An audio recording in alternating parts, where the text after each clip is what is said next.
Je vais ici vous présenter les résultats que nous avons obtenus dans une étude visant à mesurer l'impact éducatif de la participation à un protocole en imagerie cérébrale chez l'enfant. Nous avons récemment conduit un protocole en imagerie cérébrale à la fois anatomique et fonctionnelle chez des enfants d'âge scolaire, protocole intitulé IDEAS, Imagerie des enfants d'âge scolaire, dont les résultats ont été récemment publiés dans le Journal of Experimental Child Psychology.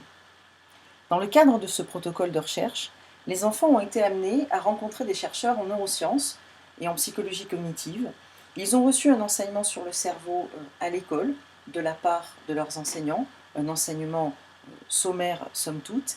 Ils ont été familiarisés à l'examen en IRM, ce sur plusieurs semaines, à la fois dans leur école, mais aussi au centre Cicéron, plateforme d'imagerie biomédicale dans laquelle nous conduisons nos travaux à Caen. Vous avez eu l'occasion de vous rendre compte de l'ensemble de cette familiarisation que nous avons mis au point dans le cadre de la conférence précédente que vous a présentée Madame Céline Lanoé.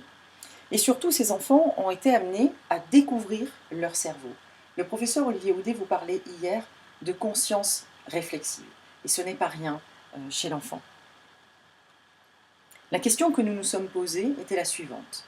Est-ce que les conceptions épistémiques des rapports cerveau-pensée chez ces enfants qui ont participé à un protocole en imagerie cérébrale ont été modifiées après que ceux-ci aient consenti à prêter leur cerveau à la science? Les études conduites sur les rapports cerveau-pensée chez l'enfant sont peu nombreuses. Johnson et Wellman rapportent, dans une étude conduite chez des enfants âgés de 6 à 15 ans, des résultats qui vont être très intéressants pour notre étude, qui vont faire écho par rapport à la question que nous nous posons ici. Les enfants de ces âges-là considèrent-ils que cerveau et pensée soient indépendants? Oui, oui, chez les plus jeunes d'entre eux. 6-7 ans, et même encore à l'âge de 8-9 ans ou 10-11 ans, les enfants vont considérer que cerveau et pensée fonctionnent en totale indépendance. Et ce n'est que beaucoup plus tard, à partir de l'âge de 14-15 ans, 10-11 ans, que les enfants vont être amenés à considérer que cerveau et pensée peuvent fonctionner en interdépendance. C'est le cas également à l'âge de 8-9 ans. Toutefois, à l'âge de 8-9 ans, nous allons voir que même si les enfants considèrent que pensée et cerveau fonctionnent en interdépendance, ils ne sont pas capables de matérialiser la pensée dans le cerveau.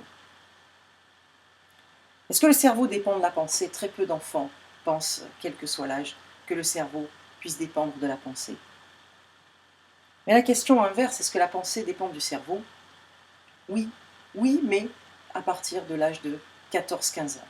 Donc ce n'est que à partir de l'adolescence que les enfants vont être capables de matérialiser la pensée dans le cerveau. Vous voyez qu'à l'âge de 8-9 ans, les enfants ne sont pas capables de matérialiser la pensée dans le cerveau. 8-9 ans, c'est effectivement la tranche d'âge qui va nous intéresser ici dans cette étude, puisque c'est à cet âge que nous avons interrogé un groupe d'enfants ayant participé au protocole de recherche IDEAS et un groupe d'enfants appariés. Et donc je vous rappelle qu'à l'âge de 8-9 ans, les enfants considèrent que le cerveau et la pensée fonctionnent en interdépendance, toutefois ils ne sont pas à même de matérialiser la pensée dans le cerveau. Nous avons interrogé 37 enfants IDEAS âgés de 8 ans et demi au jour de l'étude. L'information importante, enfants que nous avons interrogés 2 ans après qu'ils aient rencontré leur cerveau. En effet, au jour de l'examen IRM, ces enfants étaient âgés de 6 ans et demi.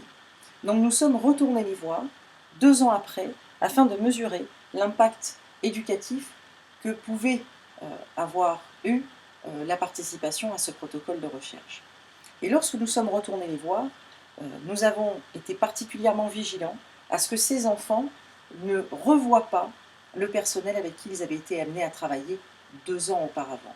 Donc nous sommes allés voir ces enfants dans leur classe sans jamais faire le lien entre l'étude que je vous présente aujourd'hui et l'étude à laquelle ils avaient participé 2 ans auparavant. Nous avons également interrogé 37 enfants appariés en âge, en sexe et en niveau scolaire, et l'ensemble de ces 74 enfants étaient scolarisés en cours élémentaire.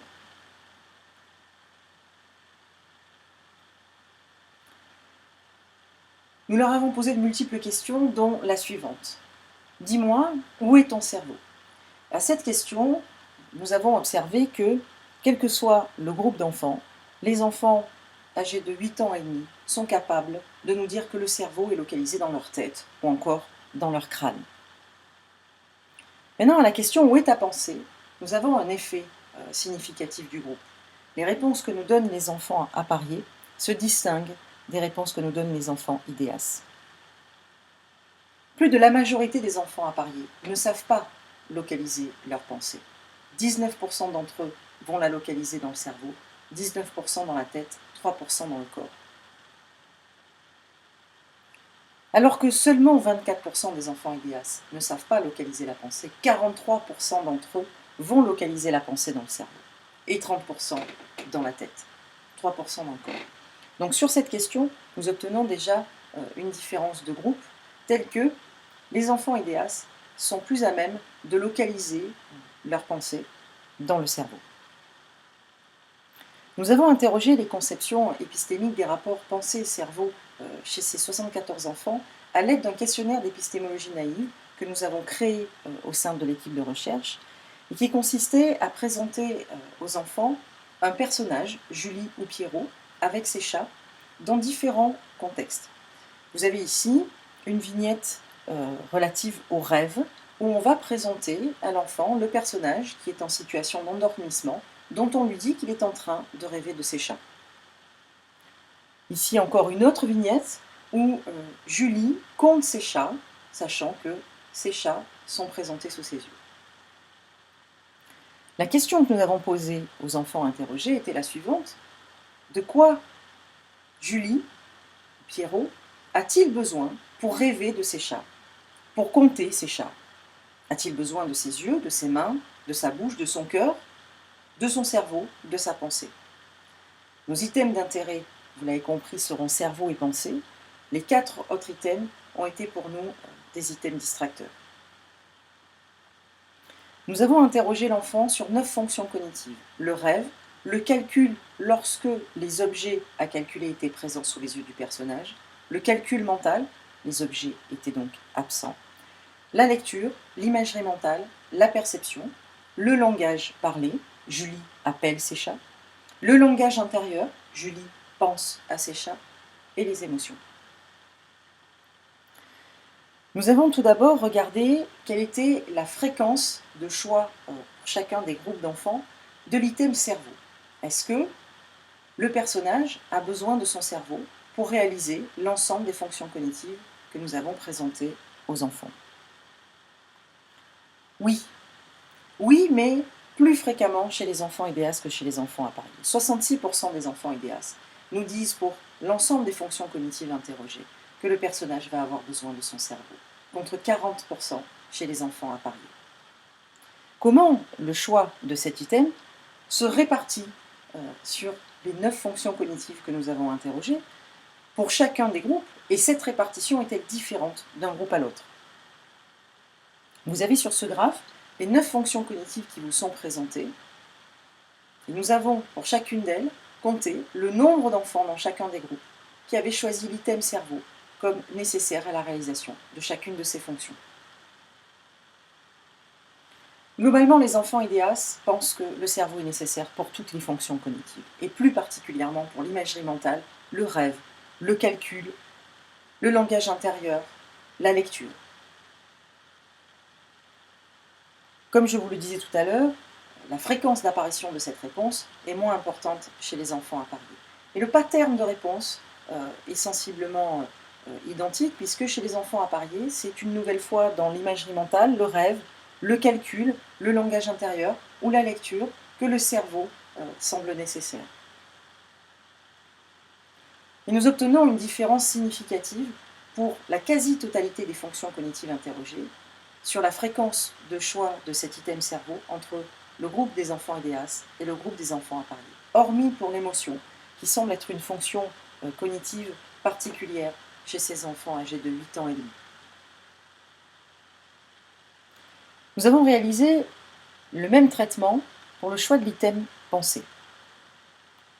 Une fois encore, l'item pensée, plus fréquemment choisi par les enfants IDEAS que par les enfants appariés pour la réalisation des fonctions cognitives du personnage qui leur est présenté. Les patterns ici de choix de cette réponse pensée sont différents du choix de la réponse cerveau. La pensée pour les enfants IDEAS est nécessaire particulièrement pour l'activité d'imagerie mentale, de rêve, mais aussi pour le calcul mental et le langage intérieur. Et le pattern est quasi identique chez les enfants appariés qui, eux également, considèrent que la pensée va être particulièrement importante pour l'activité d'imagerie mentale et de rêve. Nous obtenons une différence significative entre les deux groupes pour les fonctions de calcul mental et pour les fonctions de langage intérieur. Pour ces deux fonctions, les enfants IDEAS choisissent plus fréquemment la pensée comme étant nécessaire que les enfants appariés. Maintenant, la question qui était cruciale pour nous était de savoir si ces enfants, à 8 ans et demi, étaient capables de matérialiser la pensée dans le cerveau. Donc nous avons regardé, parmi ces 43% d'enfants IDEAS et 34% d'enfants appariés, qui choisissent la pensée, s'ils choisissaient la pensée en l'associant également au choix de l'item cerveau. Et une fois encore, nous avons un effet du groupe très significatif puisque une forte proportion des enfants IDEAS, 77% exactement, choisissent l'item pensée associé à chaque fois au cerveau. Il ne peut pas y avoir de pensée sans cerveau. Ce n'est pas le cas chez les enfants appariés, puisque seulement 46% d'entre eux vont associer la pensée au cerveau, et 54% d'entre eux, lorsqu'ils choisissent l'item pensée, vont le choisir seuls. Comment ces choix, cette association entre la pensée et le cerveau, se répartit-elle entre les différentes fonctions cognitives interrogées? Pour les enfants IDEAS, pensée et cerveau vont être nécessaires pour l'imagerie mentale, le rêve, le calcul mental, le langage intérieur. Donc des fonctions cognitives très mentales, entre guillemets, si je puis dire, bien que nous savons tous que la pensée est nécessaire à l'ensemble des fonctions cognitives. Pour les enfants appariés, c'est sensiblement différent. Bien que l'association pensée-cerveau soit la plus fréquemment réalisée pour les fonctions imagerie mentale et rêve, nous obtenons un pattern qui est sensiblement différent, donc une fréquence de choix déjà qui est moindre, et une différence significative avec les enfants IDEAS sur la fonction rêve, la fonction calcul mental et la fonction langage intérieur. Une tendance à la significativité pour la fonction imagerie mentale. Donc pour ces 4 fonctions, imagerie, rêve, calcul mental, langage intérieur, les enfants IDEAS vont associer plus fréquemment la pensée au cerveau que ne le font les enfants appariés. En conclusion, nous pourrions dire que oui, il y a un impact éducatif de la participation à un protocole en imagerie cérébrale chez l'enfant. Nous avons observé que les conceptions épistémiques des rapports entre cerveau et pensée de ces enfants ont été modifiées. Elles sont différentes du groupe d'enfants appariés. Et ce, dès l'âge de 8 ans et demi. Dès l'âge de 8 ans et demi, contrairement à ce que Johnson et Wellman avaient montré, dès l'âge de 8 ans et demi, les enfants considèrent que le cerveau est essentiel au fonctionnement cognitif et matérialisent la pensée dans le cerveau, particulièrement pour les fonctions de rêve, de calcul mental et de langage intérieur. Je vous rappelle que les résultats que nous avons obtenus, ça c'est de notre point de vue fondamental, ont été obtenus alors même que les enfants IDEAS que nous avons revus n'ont pas fait le lien entre l'étude que nous avons menée là et leur participation au protocole d'imagerie cérébrale. Ce lien pouvait être fait, mais à l'issue de l'étude, si l'enfant nous interrogeait à ce propos ou rappelait le fait qu'il ait participé à un protocole en imagerie cérébrale fonctionnelle, nous en prenions acte, mais sans entrer plus dans les détails. Donc, cela renforce, d'après nous, le résultat que nous obtenons ici et qui, de notre point de vue, a un impact essentiel pour la neuroéducation, puisque déjà le fait de participer à un protocole en imagerie cérébrale a un effet éducatif chez l'enfant. Alors je voudrais bien sûr remercier l'ensemble des enfants ainsi que leurs parents d'avoir bien voulu une nouvelle fois et 2 ans après accepter de nous rencontrer pour conduire cette étude et bien sûr l'ensemble des collègues de mon équipe de recherche qui ont participé à la conception, au recueil et au traitement de ces données.